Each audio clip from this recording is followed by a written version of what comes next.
Hello and welcome to another episode of DCU Daily. And today we are back talking about more Superman because we've been getting more pictures from the set in Cleveland. It looks like they've moved closer to the City Hall area, and we're getting more stuff from there. Of course, there's some looks at other characters from the movie that we didn't get a look at yesterday. So we're gonna dive into that. We're gonna look through the pictures. We're gonna see some more Daily Planet staff members. We have also got some more looks at Clark Kent. The first time we actually kind of get to see him in action. There's a bit of video that has made it onto the internet, so we're gonna get into that as well. We had a lot of eclectic comments. Some comments kind of like answering questions that we had posed. Some comments kind of speculating. So basically, people really taking an interest in the behind the scenes looks yesterday. We really appreciate everybody who tuned in. And if you're tuning in today, then of course dive into the comments down below, or if you're watching it live, then go into the live chat and let us know what you think about the pictures that we're going to be getting into. Leave your comments, questions. We'll address them on the show. We're going to go through some of your comments from yesterday's show as well. And then, of course, the other big news in the world of DC today is lanterns. As you can see in the logo up there next to Superman and in the graphic down below, we now have the official green light for lanterns as a series, which it seemed like it was, at this point, it's you would imagine, considering that it was announced as part of the slate. But we got a press release and James Gunn saying that they've officially got this greenlit, and they're now going to be working on it in a more of a tangible sense. And that sense of tangibility is always great to have. So we're going to talk about that as well. So there's lots to get into, as we usually do, and to do that and so much more, of course, as always, I've got John with me. How are you doing today, John? I'm doing fine and dandy, about to really get into this more and more. The very, wonderful production that we keep getting. It's giving us something to talk about, thank God, instead of, pulling random stuff out of our butts.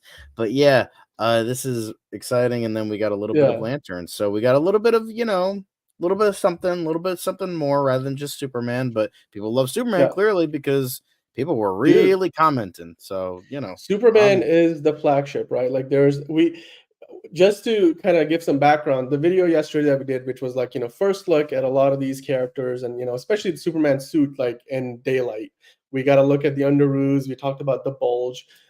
We talked about Mr. Terrific. We talked about Lois Lane. We talked about, Perry White. We also got to look at some of the other characters in the movie. We even got to look at Nicholas Hoult on set. I don't think he was really filming yesterday, or maybe if he was, it wasn't anywhere outdoors. right. But your feedback has been tremendous. We got a lot of good comments to go through, and we're going to go through those later. But we're going to start off by, as I promised earlier, going through some of the new images from today. And of course, let's Yes. start out with something that, John, you've been looking forward to for some time now, because you wanted to get a better look at Skylar Gisondo playing Jimmy Olsen yesterday. Yes. We got an image where he was sort of in the wreck, seemingly like a hidden away. You could only barely see his face, while we saw Lois Lane and Perry White stepping out of what looks like something of a craft, spacecraft, whatever kind of thing it is. Right. It feels like it's got Mr. Terrific's colors. It looks Yeah. like they've only built out a small section of it, and the rest of it will be a CGI set extension.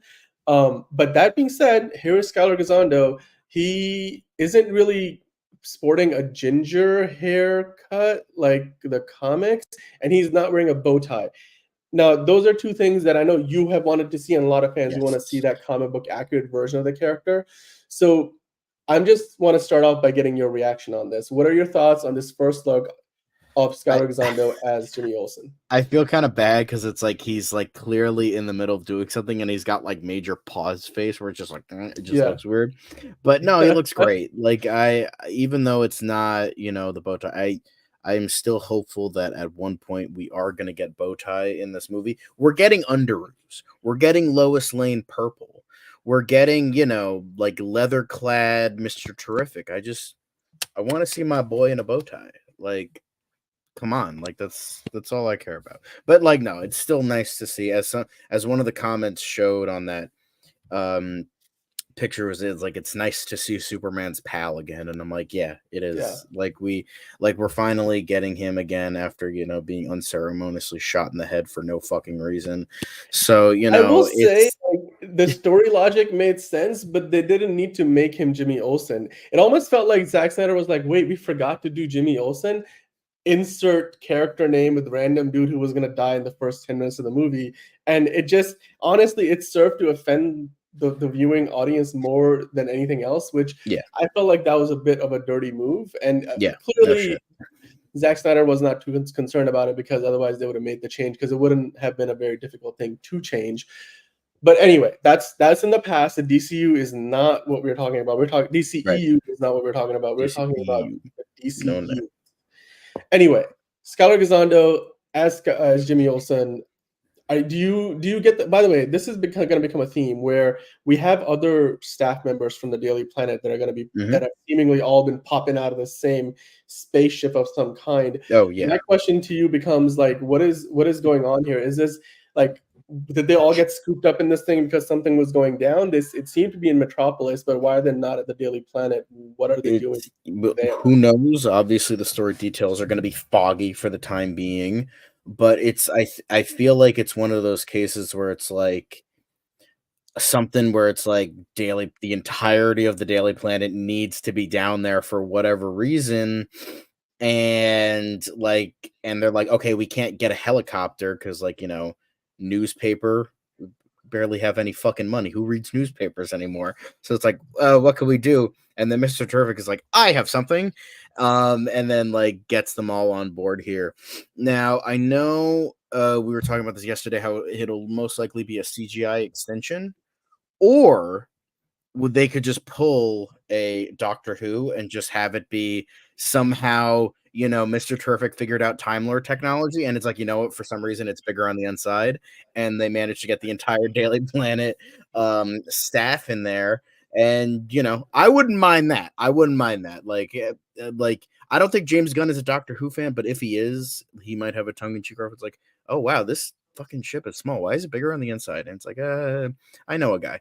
And then like something like that. Yeah, yeah, Unlikely. I don't think James Gunn has ever been a Doctor Who fan ever, like when talking about that sort of thing, but it would be funny. But that's just the Doctor Who fan in me that would want to see that. So I think that could be funny, but yeah, it seems like this is again Mr. Terrific's machine. It looks kind of like futuristic. So, and he's like the third smartest man in the world, and like one of the smartest characters in the DC universe. He's got like 14 PhDs, blah blah blah. He's a super duper Gary Stu kind of guy. Kidding, of course, but yeah, I think this is cool, and Jimmy Olsen looks great, even though he's not in the bow tie. I will. We're seeing him again, and you know what? That's enough. Like, we're yeah. seeing him in all his glory once again, and you know what? I'm happy with that. Yeah, which is, again, like you said, this is not the whole movie. We're probably going to see him at the Daily Planet, and he will probably have a bow tie. And until then, we'll just have to, wait and see. Maybe he'll show up in a trailer or something. But right now, let's also move on and get to the really the hero of the moment, Superman himself, of course. In this case, Clark Kent. His face is kind of covered up here. We have other pictures to go through. I just wanted to kind of start with this one. You do kind of get it, because while we're not looking at his face, we can focus a little bit more on what he's got. He's got the satchel that he's clearly trying to like weave through a lot of other people on a busy street in Metropolis. And you can see he's dressed up obviously in that, iconic suit. The suit even looks a little more old school than what you might imagine. It looks like it's Oh yeah. there's 3 buttons there.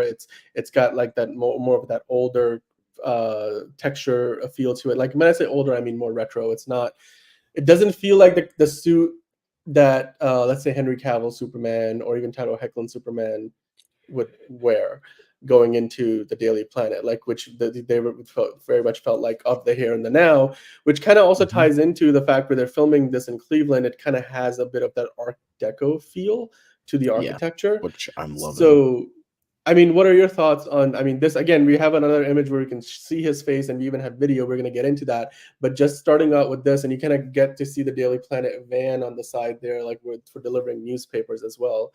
Are you liking the vibe of what you're seeing here, even the extras and how they're dressed? How it's like we're kind of getting like, clearly it's modern, but it's not.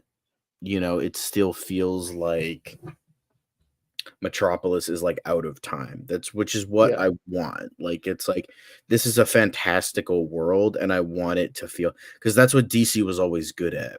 like I was mentioning this yesterday, and it's funny how like the MCU became the jokey, quippy cinematic universe, and then the DCEU became like downtrodden and Right. dark. When it was in the comics for decades, it was the opposite.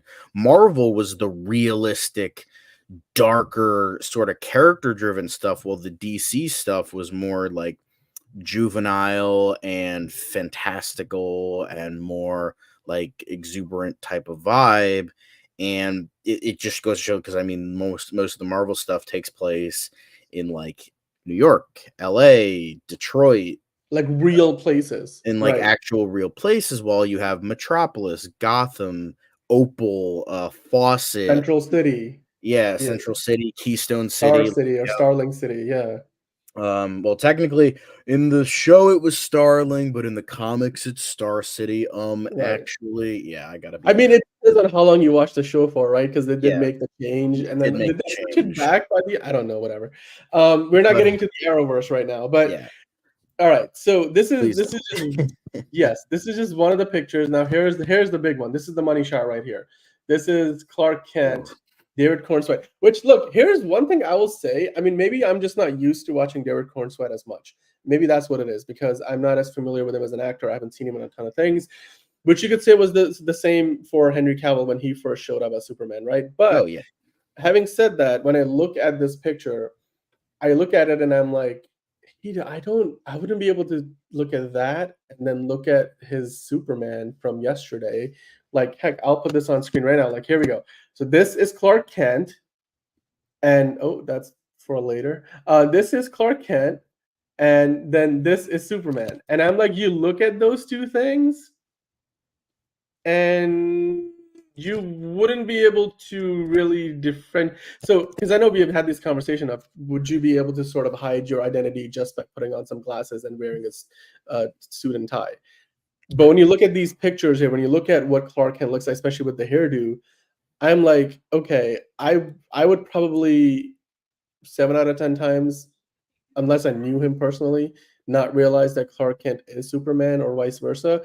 And it's done in a way that it's subtle, yet it is very believable and very real. Now, of course, the more we see the actor in the role, it be easier for us to recognize that's just how humans are with how good we are at recognizing faces. But at mhm, first glance, which is how most like a stranger on the street would see him, I can't tell that this is the same person as Superman. exactly, yeah. I mean, even if they were like exactly the same, because I always make this argument, it's like, oh, I would fucking figure out Superman Yeah, is um Clark Kent. It's like, would you? right. Like, Would the you? most Yeah, are you really looking hard at every dork in a business exactly. suit to see if they're a guy that in fucking blue and red spandex flying around? It's like, would you like, and that's the whole thing about Metropolis.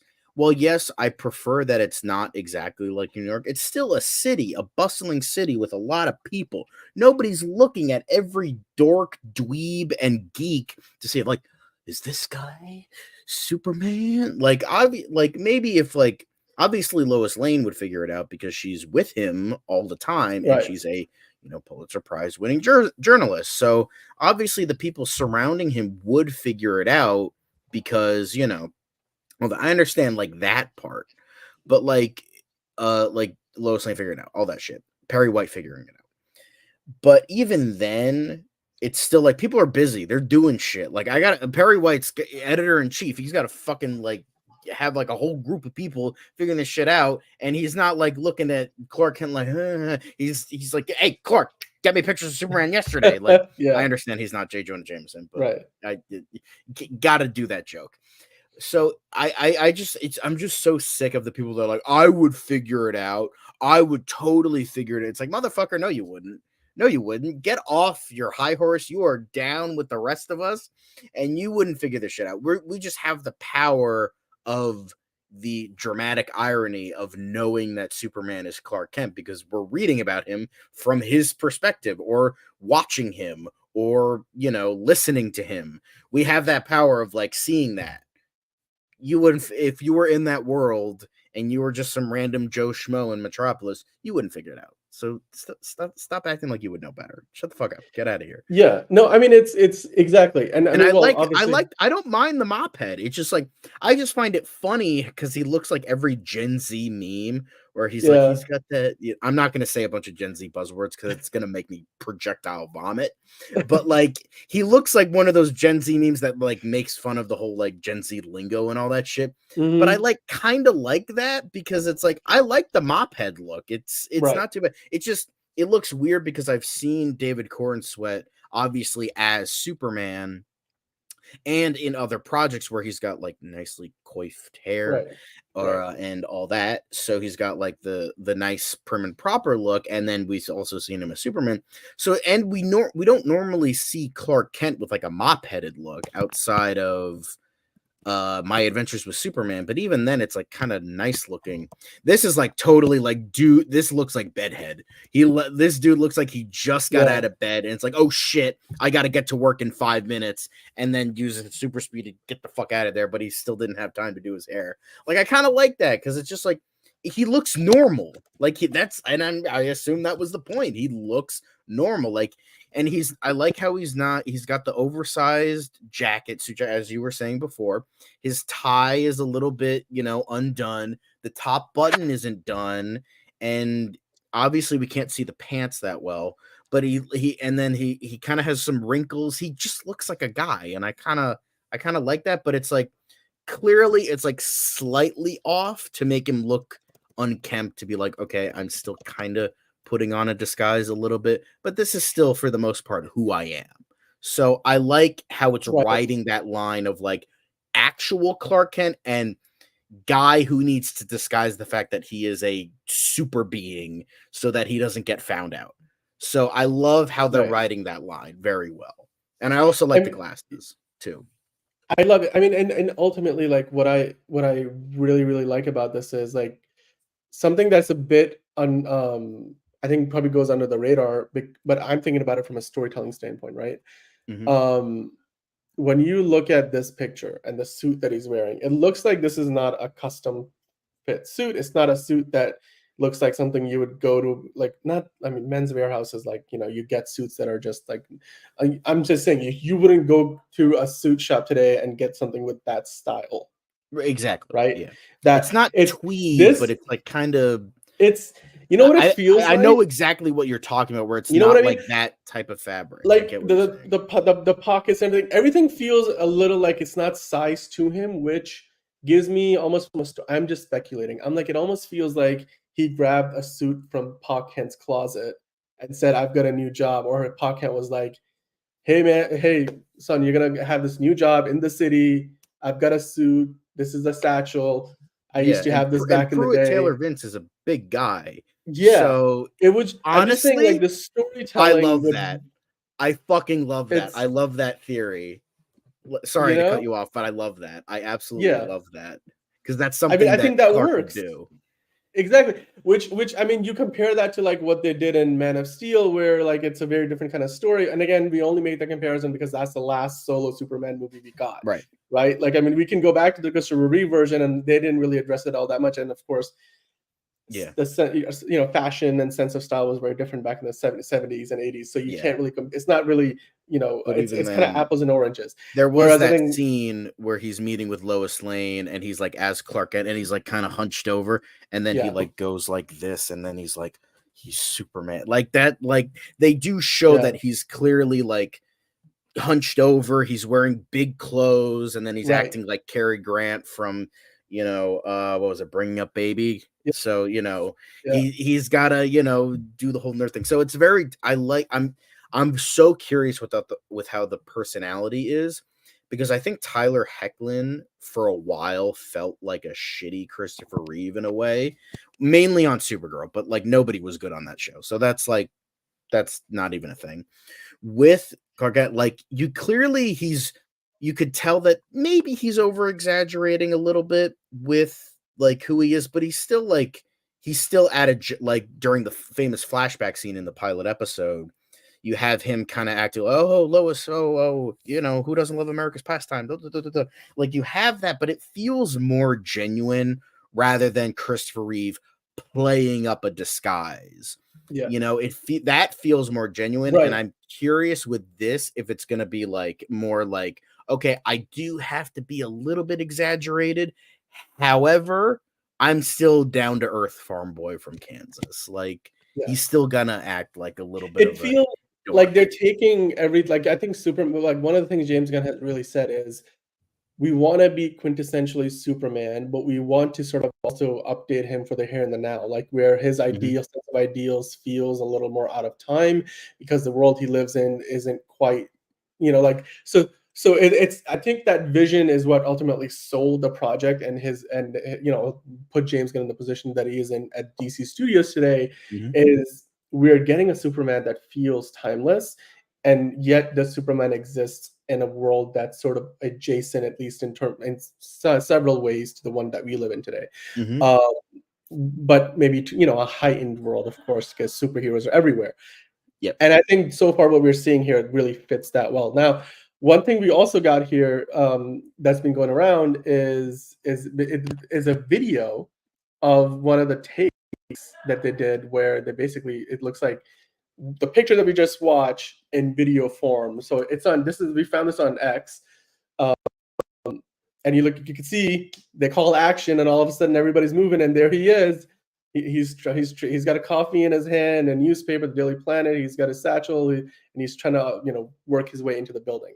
And you can see that there's a camera Yeah, in there's the a crane and then the a camera. crane camera. Yeah. So like that shot, like I can almost visualize what that's going to look like when you Mhm. watch that, right? And it just looks to me this I can even just imagine right now we might get a sneak peek at something like this at Comic Con, and it's Yeah. gonna bring back a lot of that Christopher Reeves Superman memories back. Like, what do you think about this? Like, because it's giving you that timeless vibe again, like that we keep talking about. Yeah, again, I don't want too much Reeve like references because I know there a lot of people, mainly Schneider cultists, are always like, "Oh, you can't fucking let Christopher Reeve go." Da, da, da, da, da. So I don't Yeah, want too much because then it gives them like ammunition and fodder for it. Because we've yeah, gotten constant like for the past few days. Once these fucking like I remember seeing, oh my god, it was I got to look it up, but like somebody was like I forget what they said. Like, I don't like the way that the Superman suit looks. It looks too comic booky. It's like, yeah, it's almost like it's adapting a comic book or something. So it's like yeah, I just don't. It's just I don't want it too much Reeve because it's like that's like the obvious like thing to go to because Reeve was that indoctrinated superhero shit into major films, like essentially, even though it like kind of took a break for a decade and then Batman eventually came out. But that was like that was the first true movie on the big screen of Superman. And that's like that obviously, like Kevin Feige said multiple times, like, oh, before every production we watch Superman the movie, but it's which is has pros and cons, but it's like that was the right. go-to. So I don't want too much of Reeve. Obviously, a little bit. You got to reference him here and there because he was so quintessential. But at the same time, we don't want it to be too quintessential to that vision because we have to make our own vision. So there's pros and cons to it. But I don't want. I'm not. This isn't me saying, oh, fuck Christopher Reeve. I don't want any part of that. I'm not saying that at all. But at the same time, let's not get on our hands and knees and bow like, oh, that's the only version when pretty much every version of Superman we've gotten has been great in their own respective way. So that's all I'm saying. That's all I'm saying. I don't want to, two extremes meet in the middle. Meet in the middle. Right. Maybe a little Yeah. bit less, but Yeah.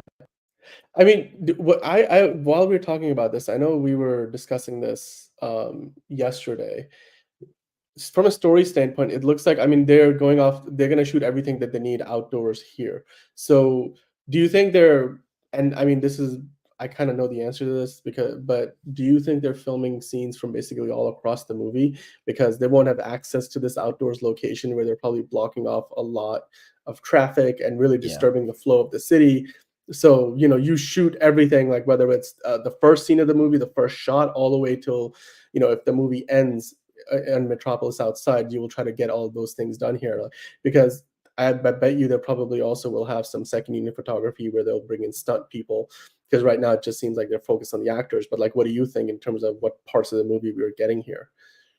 Yeah, where it seems like this is like the opening, and then what we got yesterday was more third act. Because that's how movies are. It's like you have one location for this many days or this many weeks, and you're like, okay, we got to do everything, got to block it out, got to like write like this is the scheduling, this is that. So yeah, that makes sense for I mean, I know the filmmaking point of view. You got to get everything here because if you don't, then Yeah, it's you not gotta like linear. Yeah, CGI it, and nobody wants that. So they're yeah. getting everything on location here, and I love. And I forgot to mention this yesterday. It's like I love how it's on location.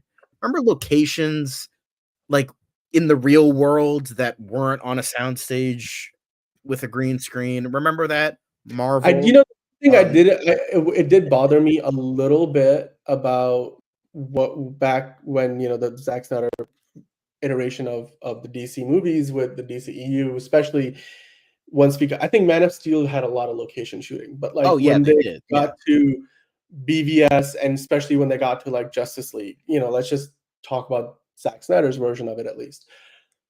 There's just so many CG scenes where you could tell, other than the actors themselves, everything else is CG, and even parts of the actors, like Superman's cape is CG, Batman's, eyes are CG, like if he's got the glowing eyes, but the armor suit, or like there was a lot of CGI, and to the point where I think in those movies, outside of a few scenes, like the opening sequence of Batman versus Superman, there were a lot of like the landscapes were completely CG. Like we didn't have a real city kind of standing in, even when they were like in smaller environments, outside of a few exceptions. Whereas here, like you said, now of course we don't know how much of this makes it into the movie and how much of it gets replaced.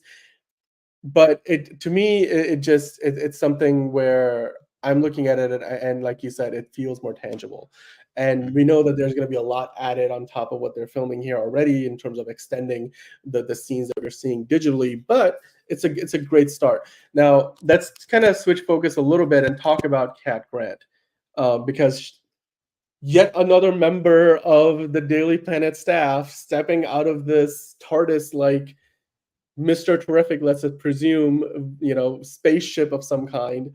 Um, but this is Cat Grant, like Cat Grant in the comics. Okay, for most people who have probably last seen Cat Grant in the Supergirl show, they're like, this looks very different. But John, like, Yeah. educate us, simpletons a little bit on who Cat Grant is and why this is a more comic book accurate version of it versus what we were Yeah. used to Supergirl So TV show. when it comes to comic book accuracy, Supergirl is not the place to go because pretty much Yeah, they got every character wrong on that show, which is fine, but it's like at the same time, like, what's the point of adapting a comic book show if you're not going to at least do some of it right? Like, they didn't get Supergirl right. They didn't get Jimmy Olsen right. They didn't get Cat Grant right, which is, it's just like, why? What's the point? And Cat Grant felt more like a female Perry White in a way where she was like very stoic, very like no nonsense, very like I don't take shit from anybody, which is like I get what they were doing because it's like they got to show like okay, a woman in a place of authority has to be more like I can't take shit from anybody because I am a woman and I'm not going to have the same privileges and that kind of thing. So that's fine. I can understand that. Plus, this is a more evolved Cat Grant. This is much later. So in this, I assume like this is a first movie in a universe. So we're getting an early Cat Grant. So right. the Cat Grant is like there's been some depictions here and there, but usually more often than not, she's kind of a little bit promiscuous, a little bit of a floozy, as old school speak would say. I wouldn't say she's like a bimbo. She's like relatively an intelligent person. It's just like she's kind of just like uses her sexiness to her advantage type of thing. Like you could see here, she's got like blonde hair, got the big loop earrings, you got a bit of her bust in there. So she's like I'm sexy and I'm going to show it off type of thing. Like that's Right. very, and that's, in this day and age, like if you're proud of your body, fucking go for it, madame. Yeah. Just go for it. So, Yeah. or mademoiselle, I should say, rather than she's not married. So, but yeah, so that's what Cat Grant really is. I think she's a fashion journalist. I want to say she does like the follows like like all types of like newest fashions and that. I believe that's what it is, because I know Steve Lombard does sports. I don't know what Ron Troop does specifically. I think he does like is just another reporter, and then like Lois Lane does like the big hard hitting stuff, and then Cat Grant does like fashion. So so I think this really fits. I also liked the big glasses, like, showing that, like, I'm Right. totally floozy, I guess. But yeah, Well, so it's a look. It's a yeah, whole it's a and she lot. looks I forget the actress's name. Michaela Hoover. Michaela Hoover, yes, and Yeah. she's rocking it. So good for her, and I'm excited to see all of these characters interact with one another, because that's what Right. I've always wanted to see in a Superman movie. Is I want to see the support. I mean, we talked about this multiple times. I want to see those Yeah. supporting characters, because I feel like we haven't really gotten that. Like in the Reeve movies, we got Lois Lane, Jimmy Olsen, and Perry White, and that was kind of it, which isn't bad because Mark McClure was great, Margot Kidder was great, and Jackie Cooper, I believe his name was great. So they were all awesome. But like, I want to see more of that rustling, bustling Daily Planet life, and I feel like having the entire thing of like Lombard, Troop, Grant, Right. Lane, Exactly. Yeah. Olsen, having all of them interact with Clark, it's gonna bring in that human element. It's gonna bring in, like, I know it's like what was so funny about the Snyder movies is like, oh, he's like, okay, we're gonna make it more grounded. It's gonna be super realistic and grounded. Yet we never really got that human element. Like they tried, but I feel like they really didn't. But like giving him a human cast to get like go back and forth with does give it that grounded kind of feel to it, making it, I wouldn't say more realistic, but more relatable. Like we all go to work. We have the fucking people that we hate, Steve Lombard. We have the people that we like, Yeah. Ron Troop and Jimmy Olsen. Right. And then we Yeah. have the people that annoy the hell out of us, like Cat Hmm. Grant. So it's like we have all this, so it's like that's a relatability thing. So I really like that, and that's what I want to see from this. And and obviously, because like Lois Lane is obvious, Jimmy Olsen kind of obvious, but a little Yeah. bit less so. But having those three characters, in addition to Perry White, who will most doubtedly be excellently played by Wendell Pierce, Yeah. we're getting that, and I Yeah. really like that. I can't express like how much I love that Yeah. for this film, most I definitely. mean, and she's not the only new, Right. character that we saw today. Of course, like now let's move over and we've got here Sarah Sampaio, who's going to be playing Miss Tessmacher. Mm-hmm. And that's yeah. We haven't gotten an iteration of that character since what was it? Was she in the Brendan Routh Superman movie with No, it was like Kevin Spacey? it was a new character, Kitty something, played by Parker Posey. She was essentially Eve Oh, Tessmacher, but like not. Eve Tessmacher, but not Um, and then and we did get her in Supergirl. right. And then we got a version of her in Smallville, Tess Mercer, who was essentially a combination of Mercy Graves, Eve Tessmacher, and then somebody else. Like it was a combination character. So Eve Tessmacher was made Yeah. specifically for the Christopher Reeve films. And so, with James Gunn's love for the Christopher Reeve films, we are getting this character back, who has been integrated in the comics, not totally, because we still have Mercy Graves. So we are getting her, which again, pros and cons, as I was saying before, with the whole Christopher Reeve thing, got to ride that line. So, Yeah. I'm not like, fuck it, but like, yeah, I think it's a good, plus, she looks good in that dress. So it's like, I can't Yeah. complain too much. Yeah. Yeah, I mean, and it's great. I love the look. I think again we're getting bits and pieces here, and how they all fit together we'll find out. But these are like the new images, and this is not all. Like we even get a closer look at this delivery van from the Daily Planet. Like, Yeah, I and like how if you banged if you up look and like close enough, crummy it yeah. looked. I I love mean, that. it looks like I've seen like images of like street signs, and it looks like Metropolis in this world has been around since like the 1600s. So it's an old city, and Daily Planet has been a big I part like of that that. Yeah. history. But also, when you look at this van a little bit closer, I'm gonna see if I can zoom in here a little bit. but you see straight from the source. But then here it says print online and then mobile app, which I'm like, even Man of Steel did. I mean, Man of Steel was very much focused on like being an alien first contact military sci-fi sort of a movie, whereas it feels like in this movie we're gonna get to live in the world of Superman, Metropolis, Yeah, and I mean, we Smallville, have to wherever else build a we go. universe. We have to build a whole universe, like I which mean, was Man of Steel not so wasn't much intended to build a it universe, wasn't. so They just had hints, which then all of a sudden they were like, you know what, we're gonna need to catch up to Marvel. But anyway, with this movie, we now get to see for the first time ever like a version of the Daily Planet that has a mobile app, which to me immediately set me into the Spider-Man world, thinking how the Daily Bugle was changed into this like alt news sort of an outlet that peddles conspiracy theories. And then that becomes like a bigger outlet. In the last Spider-Man movie was the No Way Home. They have sort of reinvented these comic book icons in a way that they still feel quintessentially Daily Planet, Daily Bugle, but now we know that the Daily Planet is the Daily Planet of 2024, where they have a mobile app. They're not just a print newspaper, company. They have an yeah. online presence, and it's a small detail, but I think it's worth pointing out. In addition to, of course, like the whole thing itself, when you look at the image, you've got something here that feels very quintessentially the Daily Planet, including the logo, of course. And we already have talked about it before on the show. If you guys are joining us for the first time, go into one of the few older episodes. We talked about the globe being put up. We have talked about like other ways in which we're kind of gonna get that art deco sort of a feel that the Brendan Routh movie did, except hopefully with a better story and a far Just better all dialogue around and better, all around better everything. movie. What are your thoughts on this, man? And just how again it adds to the vibe of the Daily Planet. I like that. I like how banged up it is. I like how Yeah, they do that. Like, I mean, I understand, like, because it's like it's newspaper. It's a dying breed. It's pretty much a dead breed at this point. But it's like I like how they. Yeah, sure. You have to like kind of add that bit of like twinge of like the real world, the mobile app online. That's kind of realistic.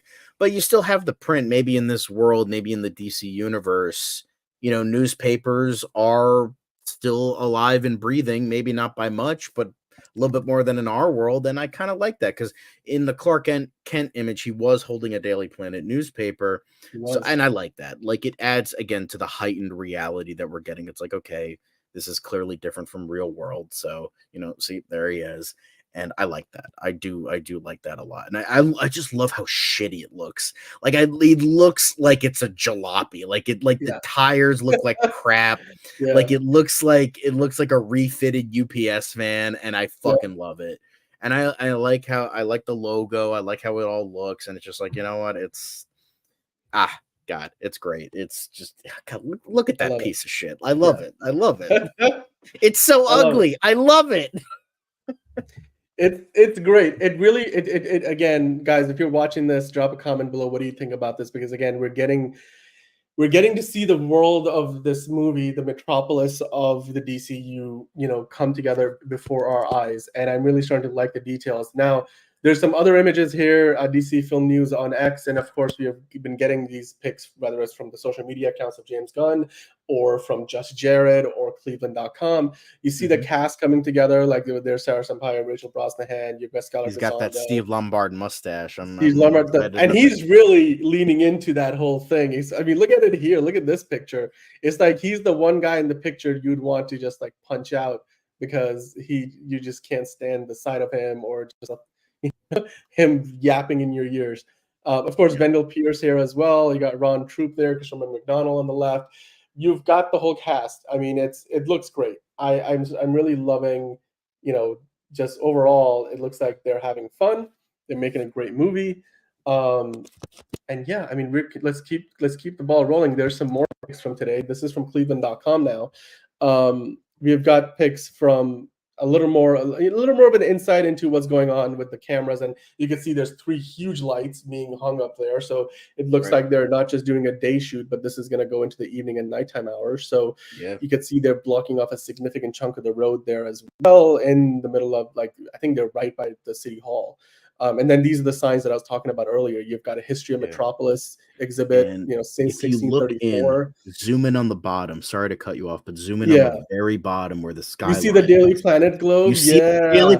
you see the I fucking globe see on it. top. That is what I want to fucking see. I want to Yes. see the giant globe. Obviously, they're probably going to do it with CGI. Fine, I'll Mhm. take it. But we are getting the globe on top, and I'm because when we got the picture of the globe like last week or 2 weeks Yes. ago, I'm like, okay, that's kind of small. It's like, oh, they're doing it okay above the door. I'm like, okay, I like it. Like we're getting the globe.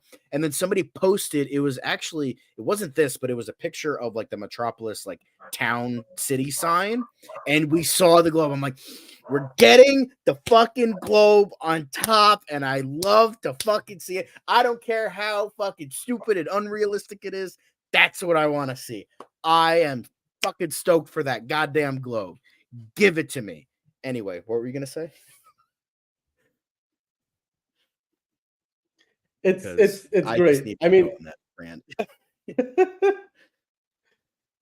um, yeah, I love it because it's ultimately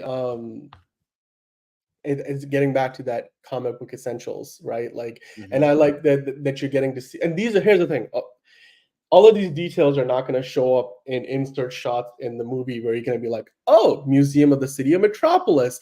But these are details that we're getting to see in behind the scenes, but then also hopefully we're going to get to see play out into the plot of the movie, like in BVS, for example, where they go to that party that Lex Luthor throws, right?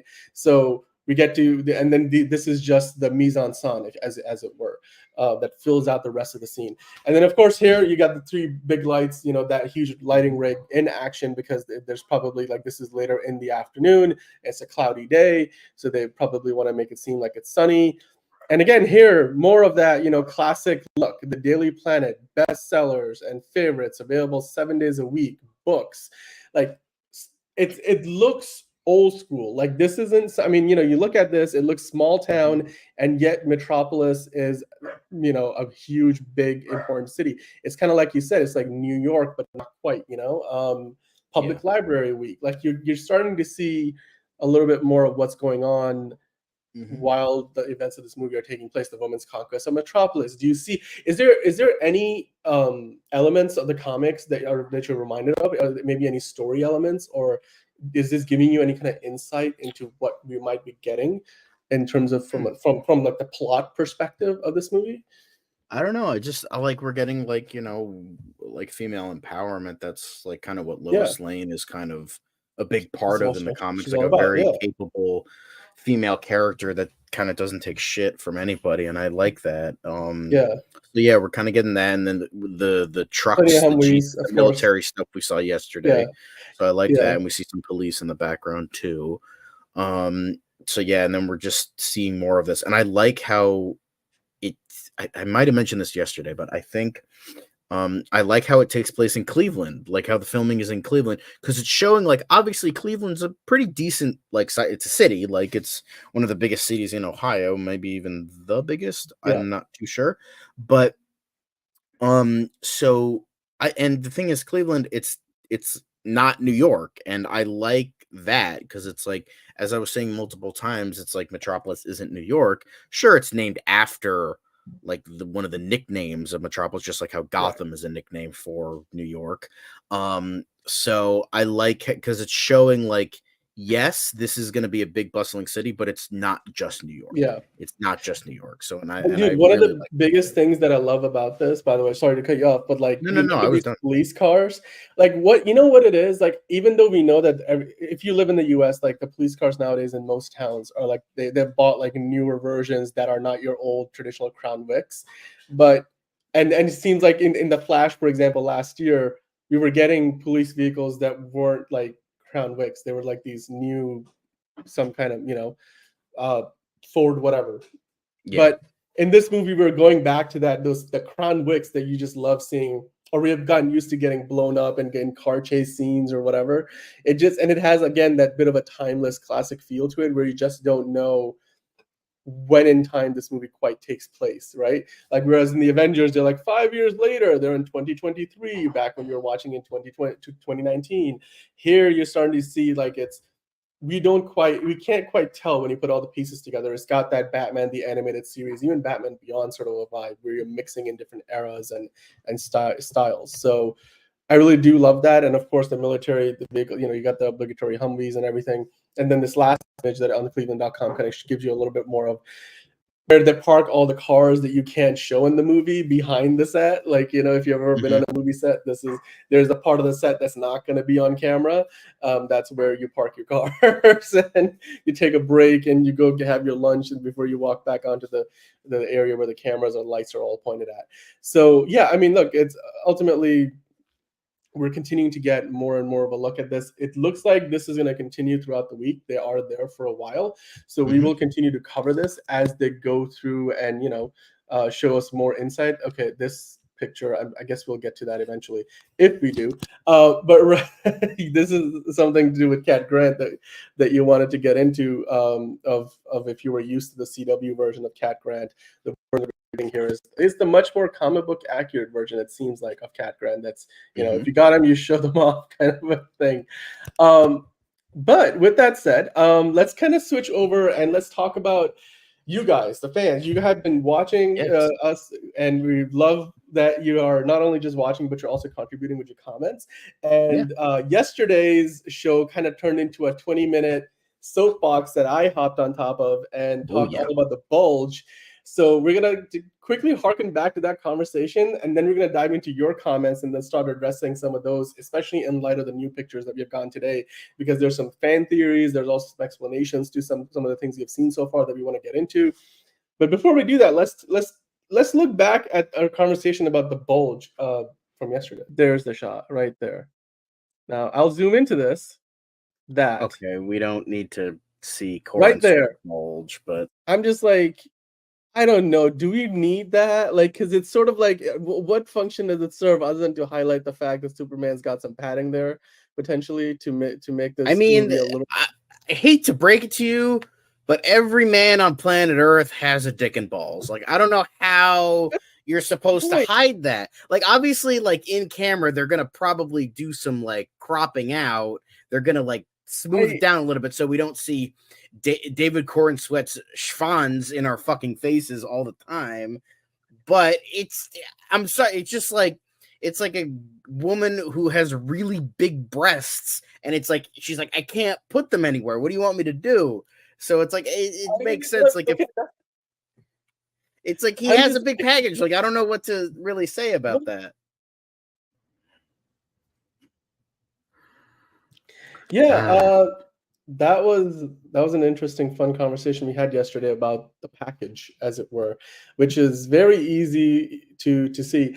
But we got a bunch of comments. Let's go through them now. We picked out a few to go through. So this one is from Sugar Deluxe. You were talking about how we had the preoccupation with the bulge and how it's embarrassing to witness.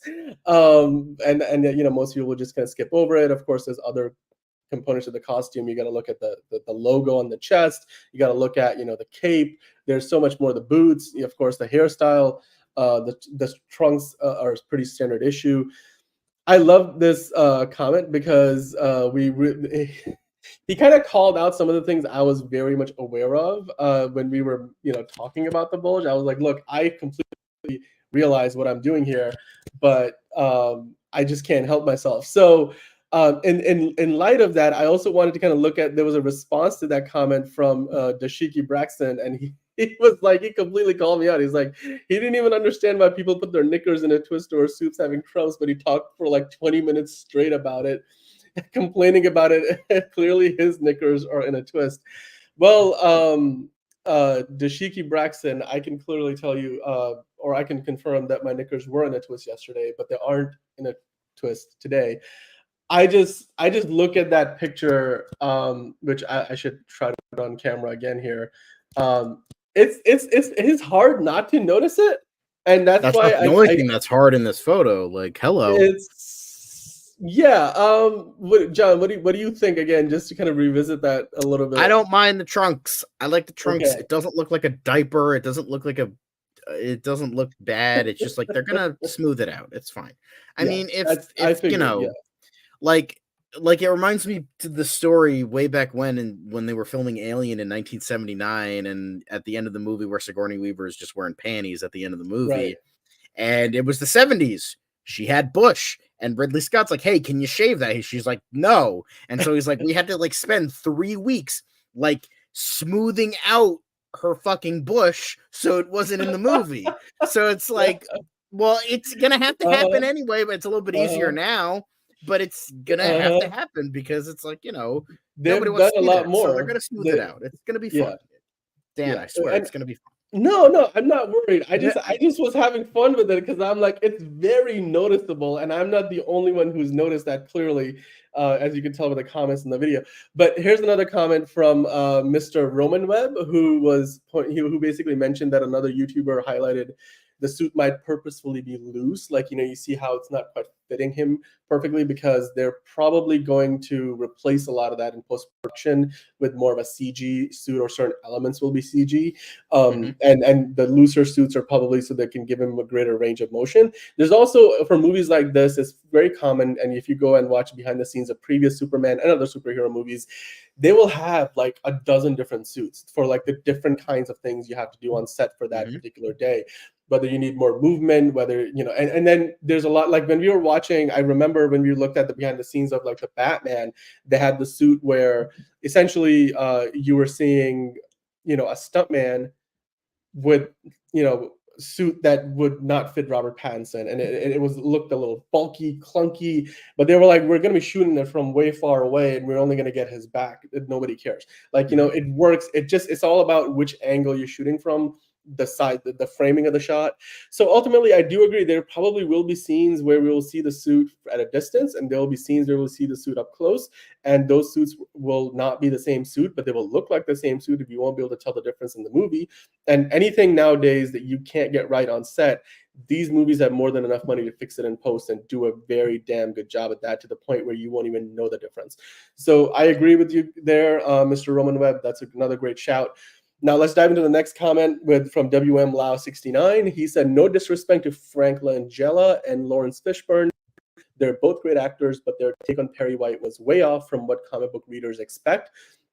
Jackie Cooper, Michael McKean, and that old guy from the 50s, I don't know who that is, from the 50s TV show did a better job. I've seen Wendell Pierce and other things. I love him in Jack Ryan, and he's also been on a ton of other HBO shows and other high profile TV shows over the years. W.M.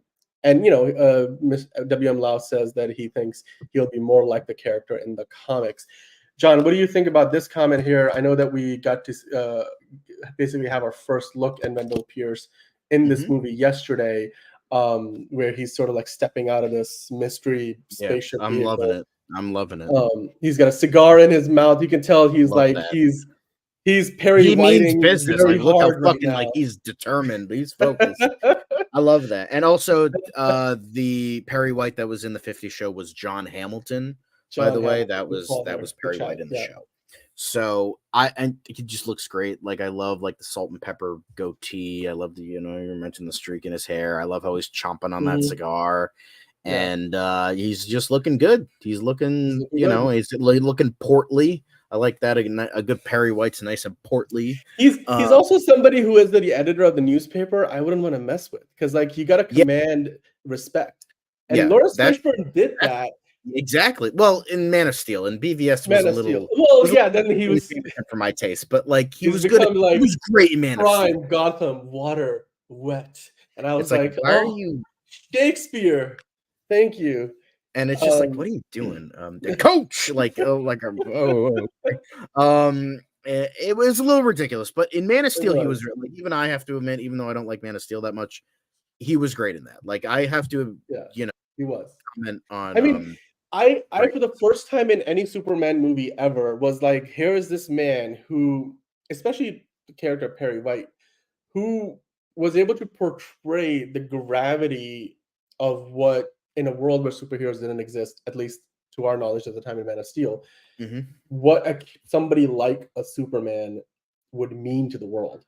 And I think that point got across more effectively by way of Lawrence Fishburne's turn as Perry White than just about any other character in that movie, even Superman himself, even Clark Kent.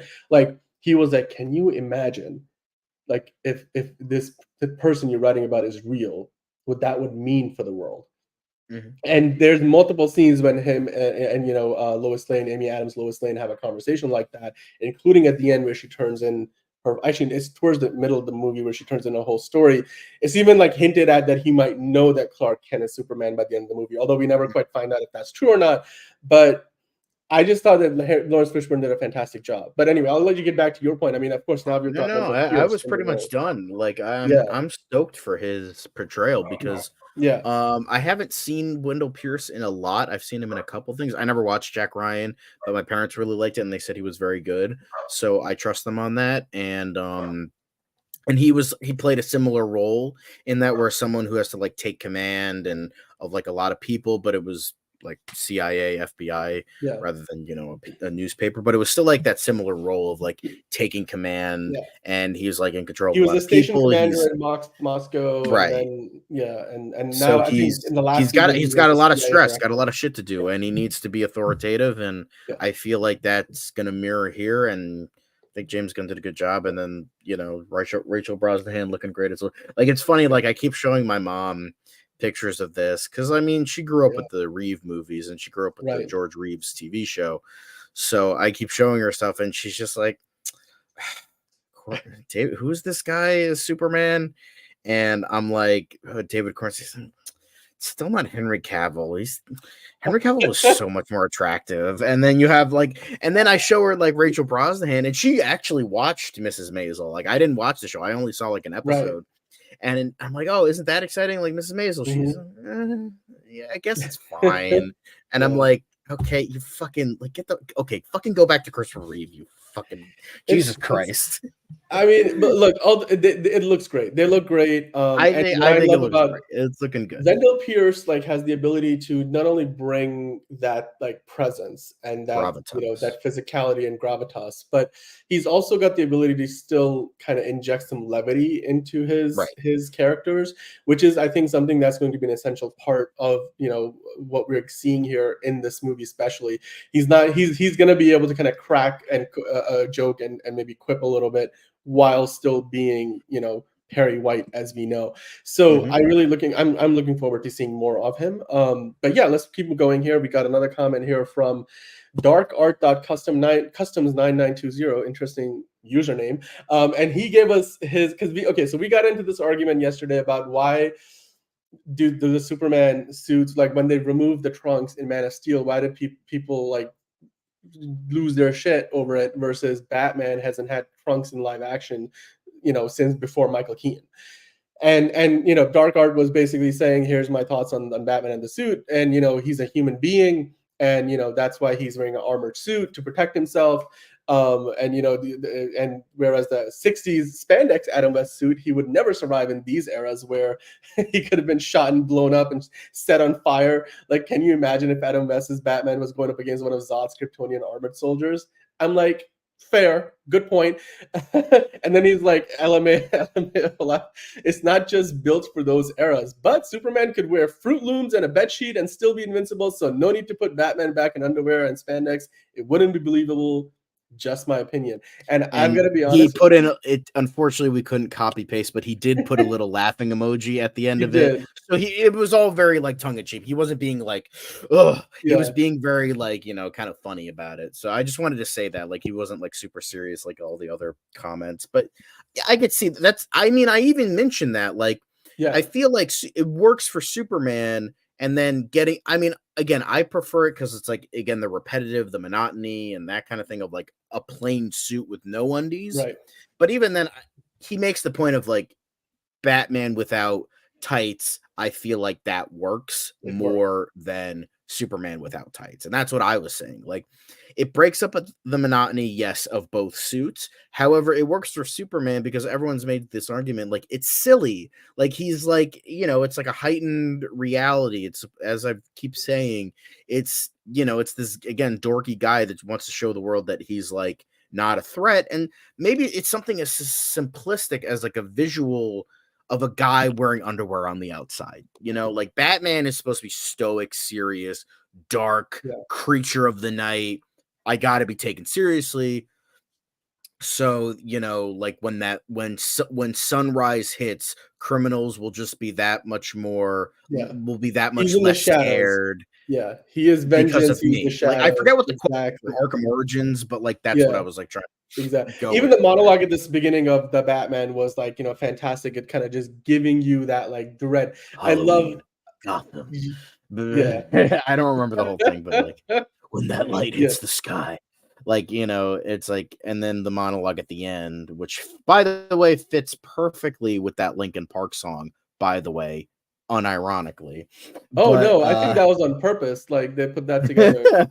like I love Um, those, like, all these movies, but they came out in 2007. This one yeah. Oh, dude.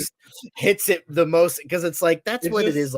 Ironically, just this dark, edgy, it's so fucking on point. But it's like, we are here, we are waiting. I'm We were Batman. waiting. You I'm know, Batman. I'm Batman. I'm so Batman. that's what I was I'm getting at. Like, vengeance. I get But what, like, yes. Yeah. obviously, just Adam West in Yeah. spandex with the like, Ex obviously. exactly. So, with Michael Keaton, he had the rubber suit, which was supposed to be armored, but then in Batman Returns, he rips it off like a fucking fruit roll up. So, like, is it supposed to be armored? Is it supposed to be rubber? I have no idea. I don't know. And then It's weird. Even they kind of even made they kind of poked at it, fun at it because in Batman Begins, like he's like they order like 1,000 because they have to order huge quantities to keep it a secret through yeah, like which shell is companies. embezzlement, by the way. Fun fact. Right, whatever. But like they did like the ceramic ones, and then like Michael Caine's Alfred is like, oh well, that's too fragile. I guess we're gonna have to change it, and now we get another 1,000 of them in the different whatever material they made them out of. So anyway, but like getting back to the Superman, I have a theory that at some point in this movie it's gonna happen, and we're not gonna know this until the movie comes out, where the trunks are gonna get ripped off at one point, and we're just gonna see that the suit just kind of continues as like an overall, like just one big jumpsuit, and he's gonna be like, oh well, I guess this is what we're gonna go with, and then all of a sudden the trunks get disposed of in a in-story way version of it. But that's my That would be theory as really somebody. dumb. I don't think they're I gonna do know that. it sounds dumb. It's something where like people would like throw literal like eggs at the movie screens in movie theaters, or just walk in to just throw tomatoes at it. But like I don't know. That's just maybe just a small part of me hopes for that. Anyway, I digress. This is the last comment we're going to feature today, but there was a ton more comments, guys. So we will try to get into more of them later. And if you guys have any comments about today's show, do leave them down there or drop them in the live chat. But here, Steve Anderson 9652 said, "I'm actually wanting a Superman film." Which I don't. I guess there were some comments where they were like, "Yeah, this looks terrible." So he was responding to one of those comments, and then he said, "Would one of you geeks?" Thank you for calling us geeks. We really do appreciate that. We, got to embrace who we are. Mhm. Would one of you geeks, help us find out who the secondary villain is? And now this is something that was Because he being did hinted at. ask, sorry to cut you off, he did Yeah, ask who the villain was, and the villain somebody was replied with, "It's Lex Lex Luthor." Luthor. Yeah, So in terms, I know there's a lot of theories that it's like we're gonna bring in like the engineer, and like it's gonna be, because there was a rumor way back when that it was like gonna take place in like the Middle East, and like Superman was gonna be like versus the Authority, but that got debunked. James Gunn said no, that's not what's going on. But like it's kind of been like is the engineer a secondary villain? Is she not? Is the Authority going to be a secondary villain? Are they not? I don't know. It's kind of unknown on if they are doing that. right. Um, if they are, then that's who I guess the secondary villain would technically be the engineer / the Authority. But that's Right. kind of a gray area in terms of Yeah, that. But that's the closest I can give in terms of an answer. yeah. It's maybe the engineer, No, but it might be unlikely because I think James Gunn wants to show that these guys aren't villains. They're just a right, very different form of justice. So right. that might also be because of the case as well. Yeah, and I mean, ultimately, when we look through the pictures, like they're clearly at a crash site. Something is going on. They're looking, you know, at something has crashed into the middle of the city, and it seems to be significant enough that the entire Daily Planet staff got whisked into this Mr. Terrific, I don't know, Mhm. spaceship of some kind. So whatever it is that they're looking at here, like I think there's a picture with Mr. Terrific here. this is a good image to look at. They're looking up at something. What are they looking up at? We don't quite know. But you can see the debris on the floor. I do appreciate the crest on the cape, by the way. We will get to find out whether this is indeed the first act of the movie, the second act where we're really in the thick of things, or indeed this is part of the big fight at the end. Because if you remember back to the picture that got released of, this is the only official look that we have of Superman, by the way. Everything else we have seen so far is behind the scenes look. You see that thing in the background. There's something going on. It's clearly at night. They're shooting in some sort of volume looking set like the Star Wars TV shows and movies. And Superman is, of course, his suit is a little, muddied up. Now, this version of the suit here looks like it's been through a fight or two, whereas the version we are seeing on the street has not. So, that tells us that maybe what this part of the movie that they were filming in Atlanta on a soundstage takes place much later in the movie than maybe what we were seeing earlier, or we have been seeing, in Metropolis. So I'm interested in seeing how all the pieces go together. And we will find out who the villain is. They filmed some of those scenes with the engineer like on cables, like when they were in the Nordics. I mean, so they might have some scenes where they're on the ice and the engineer comes across Superman. I think this movie will have a lot to do with Superman and all of those other super characters, all the other metahumans of this world, kind of coming across each other for the first time in a way that's going to help inform Superman as a person, as like where he fits in this world. Because it looks like this is not, his first rodeo in this world, and yet this will be his official introduction to the world as Superman, and that's something that I'm really, really looking forward to. Now, of course, Superman is not the only thing we're here to talk about. You can see in the graphic below, we also we're meant to talk about lanterns. Remember that? Yeah, I do remember this. This TV series has been on hold for the better part, or has been in development hell for the better part of a decade.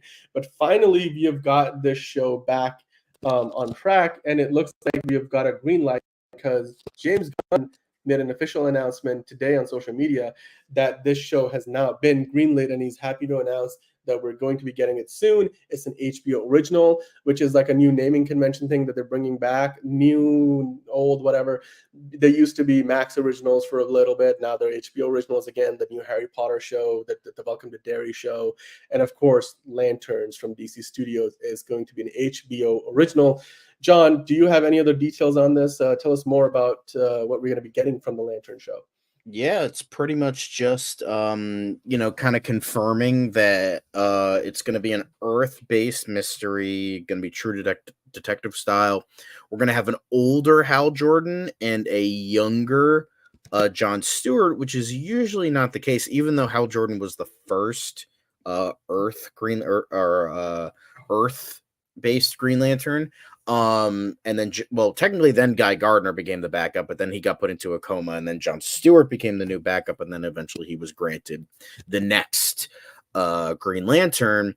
Usually he's portrayed as older than Hal, so it looks like they're gonna go in order, which is weird because Guy Gardner is played by Nathan Fillion, who's in his 50s, so that's kind of an interesting way to go about it, who we have not seen yet on set. So who knows when he's nowhere to be found. I don't know. Yeah. So he might not have a big role. So he might just have a cameo. Or he might be in a scene that's not being filmed in Cleveland. And plus, they've only been in Cleveland season seems like a couple of days. They might be there a while longer. So he might show up. Like, Lex Luthor has been there. But Nicholas Hoult doesn't seem to have filmed anything, at least outside and on the streets. Sure. Now, the key details here are that this is an 8-episode straight to series order from HBO to DC Studios, of course, both entities under the Warner Brothers Discovery umbrella. The logline reads, the series follows new recruit John Stewart and Lantern legend Hal Jordan. So again, like you mentioned, he's a Lantern legend. He's not really the new guy on the block. Two intergalactic cops drawn into a dark Earth-based mystery as they investigate a murder in the American heartland. Now, I wanted to ask you something here. We sort of had some hints that this might be connected to the events of the Superman movie. And James Gunn, in his statement, sort of says as much, because if I zoom in here, let's kind of focus on his statement for a second. James Gunn and Peter Safran, their quote is, "We are thrilled to bring the seminal DC title to HBO. With Chris, Damon, and Tom at the helm, Jon Stewart and Hal Jordan are two of DC's most compelling characters, and Lanterns brings them to life in an original detective story that is a foundational part of the unified DCU we are launching next summer with Superman." Now, I know I'm reading into this a little bit, but the American heartland is where Superman is from. Yep. And I wonder how all of these pieces fit together. Do you care to speculate where we might be heading with this?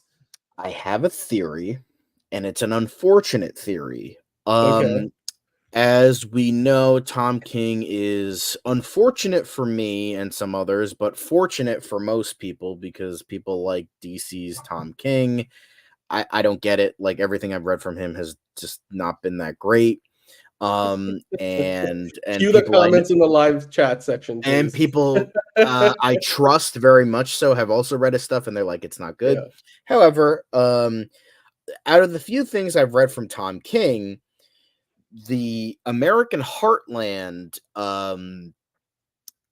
bit has me a little, even though they did say original, it's giving me flashbacks to Heroes in Crisis, which is Tom King written, and Oh, okay. it's that has me worried because that is based around the murder of like a bunch of like lesser known heroes, and Wally West is at the center. So that's giving me PTSD flashbacks from that because I remember reading that when it came out and it was dog shit. So a little worried about that, but it is original. So let's hope it's just like a common theme of Tom King works where it's, it just so happens to have a similar like structure. Pray to God. Let's just hope that Chris Mundy, and honestly, fuck it, Damon Lindelof, because at least Damon Lindelof has leftovers under his belt. Yeah, he might suck too, but at least he has leftovers. I'll give him that. And then Chris Mundy has Ozark. So you know what? Let's just give that, like, Tom King. I dislike Tom King's DC shit so much. It's making me praise Damon Lindelof, and he fucking did a terrible job with Watchmen. Dude, you do not like Damon Lindelof. So I don't like Damon If you guys Lindelof. are watching for the first time, this is I don't like it. I game. will say I loved the first season of Leftovers. Yeah. I will give him that. I tried to get into season 2, and I just like couldn't get into it. But I might go back into it because somebody told me, oh, it's actually really good. Yeah. So I'm like, I'll try. But I don't trust Tom King. I don't trust Tom King. I'm sorry. Like, I know people love him, but from what I have read of him, of his DC stuff, it was not very good. Like, I know, like, as one of my best friends has said, he's like, his run on Batman is the worst canonical Batman run he has ever read, period. And then he said Woman of Tomorrow was really fucking boring. And then I'm enjoying it so far. And he also read Mr. Miracle. I don't think he read Mr. Miracle. Mr. Miracle was fine. I more so liked the art and the surrealist elements than the actual writing. Like, the story was just kind of meh, but I liked the art. I don't know who did the art, but the art was really good. And so, like, I don't trust Tom King. Like, that's like, I want to be excited for this so fucking badly because I want to see Green Lanterns done well in live action after, Martin Campbell and like Mark Guggenheim and all those guys fucking shit mainly Warner Brothers. Warner Brothers was the one who mainly shit the bed with that movie. Even though it's not the worst thing ever, it's just like, it's a lot of ideas that were just not executed properly. And I love the Green Lantern lore. Like, I like all these characters. I've read a bunch of them. The Grant Morrison run of Intergalactic Law. I know it's not technically called Intergalactic Lawman, but that miniseries and its sequel were really good, really cool. And I want to see that done well. I fucking do not trust Tom King. And to a lesser extent, I don't really trust Damon Lindelof because, like, I'm just like praying on my fucking hands and knees that Chris Mundy has the most power here. Because he's like, I haven't seen Ozark. My parents have watched Ozark and they said it was really excellent. So, like, I'm just begging fucking begging that he has the most power here, because I don't trust the other two guys that are associated with this show. Like, I really want it to be good. Like, that's how I kind of was with Spider-Man Homecoming. Like, I saw all the trailers, I saw Tom Holland, I'm like, I really want to like this, but I saw the movie and I'm like, that fucking sucked. So I'm just I like, mean, look, I want to, like, I don't want to be a hater. I I really know. don't. I want We're, to love this because I love these characters. I just don't like, now, could it be a fluke? Sure. But I don't trust him. I don't trust him. I know people are going to give me flack, but I don't trust Tom King. I don't. And I well, feel like this is going to suffer for it unless he's yeah. booted off. But for some reason, James Gunn loves sucking Tom King's dick, and I cannot fathom why. So I don't know. I don't know. The internet remembers, John. But anyway, what look, ultimately, as far just getting back to the nitty-gritty of it, 8 episodes. We know that now that it's greenlit. I mean, they've been developing this for a while. James Gunn has said that we don't put anything into production until we have the scripts that the scripts are complete and we like what we have. With that in mind, I feel like this is the first step now towards making this show a reality, and in a very tangible way. I know they've been working on the show for a while already, but my assumption here is that they're probably going to go into production on this now later this year, if not early next year, because the casting process is probably already underway, given that the whole writers' room is already there and the showrunner is there. Yeah. And they've had that in place for quite some time. So I'd imagine that this show is probably going to be slated for certainly no sooner than towards the end of next year in 2025, kind of like around the time where the Penguin comes out this year, and maybe even spring of 2026. Do you I think would that's the say more timeline? spring of 2026, 2026, because yeah, even though it's going to take place on Earth, which is probably due to right, budget constraints, yeah. because I would love a cosmic adventure, but like if you can't do that because of budget, Well, that's you can totally build fair. up to it because they're gonna have movies with Right, of lanterns course. eventually. So But yeah, like it still has, like, with the technological prowess of the characters and what the yeah, rings can do and like all that, and it's probably going to invite some more cosmic aware like right. characters. So I would say, because of the special effects that are going to be involved, I would predict personally spring 2026, even though they're have a head start right now. That's just my imagining, and No, especially it's fair because it's multiple episodes. it's gonna be a VFX heavy show too, I can imagine. And Well, if yeah. it's 8 episodes, so most TV shows tend to like get a budget for the whole season, Mhm. right? You don't usually green light a show saying it's a per episode budget. Like you Right. usually get, okay, so we're giving you 150 million for the season. Now, if you do 14 episodes, there's less money to go around per episode versus 8 episodes, for example, right? Just simple math. So if I can easily see this show, because it's only got 8 episodes, I mean, and it's HBO here, this is not Disney Plus, we're not going to get 25, 30-minute long episodes. We're probably going to get a full hour long or close Yeah, to it I would say with no 50 to an commercials. hour. Yeah. Exactly. So with that said, you're probably looking at a per episode budget of like 20 million, maybe somewhere between 15 to 25 million, I'd imagine, especially Mhm. considering that this isn't, these are lanterns. Like VFX, you got to do VFX. Like it's an Yep. essential part of these characters. You just can't do it without any kind of VFX work, and that's going to be a big part of it. So yeah, that means that the post-production timeline is going to be extensive, and so I can see how this will end up in 2026. I'd be surprised, very pleasantly so, if they do get it in 2025, Mhm. but let's see how that goes. I'm personally just very Oh, excited to see. it could be both. They might do 4 episodes in 2025, take a And break for then winter, and then do that'd be 2026. They might do nice. that. That would be That'd be cool. nice. That'd be nice because we don't have a ton coming out next year. So like if you get the Superman movie, and then what else do we have after that? Especially from the DCU, give it to me. I am so excited to see that finally we will get to see the Green Lantern family be explored in live action. Your brother never told you never threaten a man's family?